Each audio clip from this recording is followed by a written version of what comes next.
میرم از وطن اگر چی با خشت جان خیش. ҳамасола 16 ноябр дар қонуни ҷумҳурии тоҷикистон дар бораи рӯзҳои ид рӯзи президент муайян карда шудааст.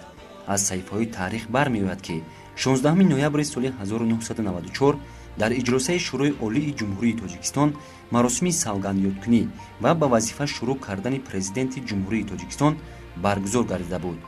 мақсад аз рӯзи ид муайян кардани рӯзи 16 ноябр дар он ифода меёбад ки ибтидо аз ҳамин рӯзи тақдирсозу муайянкунандаи рушди минбаъдаи бумарони тоҷикистон марҳалаи нави муҳими давлатӣ, яъне тибқи конститутсияи давлати соҳибихтиёр дар ҷумҳурии тоҷикистон идоракунии президентӣ оғоз ёфта, президенти тоза интихоб гардида ва иҷрои вазифа шурӯъ намудааст. рӯзи 16 ноябр дар қонуни ҷумҳурии тоҷикистон дар бораи рӯзҳои ид рӯзи президент муайян карда шудааст.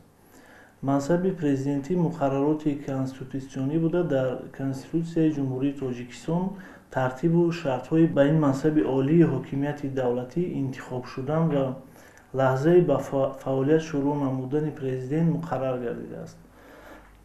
аз ҷумла меъёрҳои моддаи 67 конститутсия пешбинӣ менамояд ки президент пеш аз шурӯъ ба вазифа дар ҷаласаи якҷояи маҷлиси миллӣ ва маҷлиси намояндагон савганд ёд мекунад.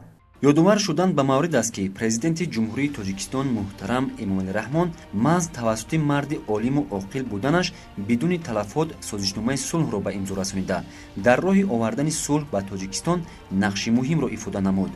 боиси ифтихори ҳамагон аст ки таҷрибаи пойдории сулҳи тоҷикистонро дигар кишварҳои ҷаҳон омӯхта истифода мебаранд.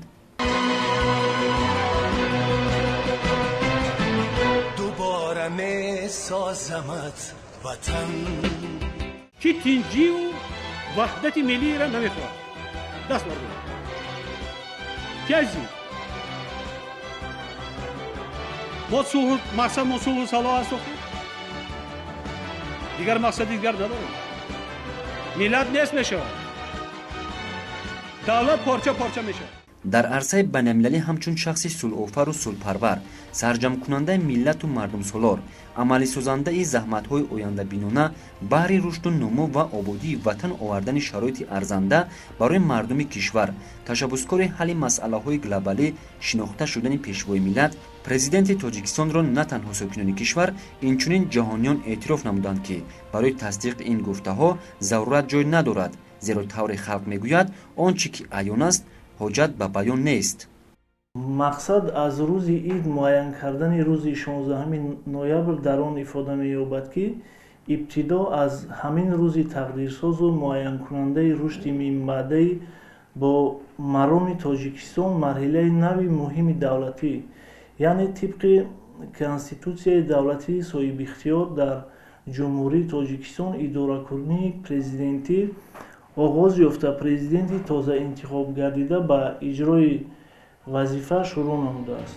имрӯз баҳои баландтарин ба фарзанди фарзонаи миллатамон сазовор шудан ба боварии халқ ва маъво гирифтан ба дили уст ки хушбахтона ин ба пешвои маҳбубамон ба пуррагӣ насиб гаштааст. маҳз бо дар назардошти хизматҳои шоиста баҳри эҳёи давлати тоҷикон, саҳми бузургаш дар барқарор кардани сулҳ, сарҷам кардани миллати тоҷик ва ваҳдати мардум ба фарзанди фарзонаи халқи тоҷик, президенти ҷумҳурии тоҷикистон муҳтарам эмомалӣ раҳмон унвони асосгузори сулҳу ваҳдати миллӣ пешвои миллат дода шудааст. аз ин лиҳоз барои пиру ҷавони тоҷикистони азиз ҳаёту хизматҳои президенти ҷумҳурии тоҷикистон муҳтарам эмомалӣ раҳмон намунаи беҳтарини хизмат ба ватан ва ҷомеа, вафо ба қавлу амал мебошад. иброҳими неъмат, Наврӯзи Суннатулло, хабар.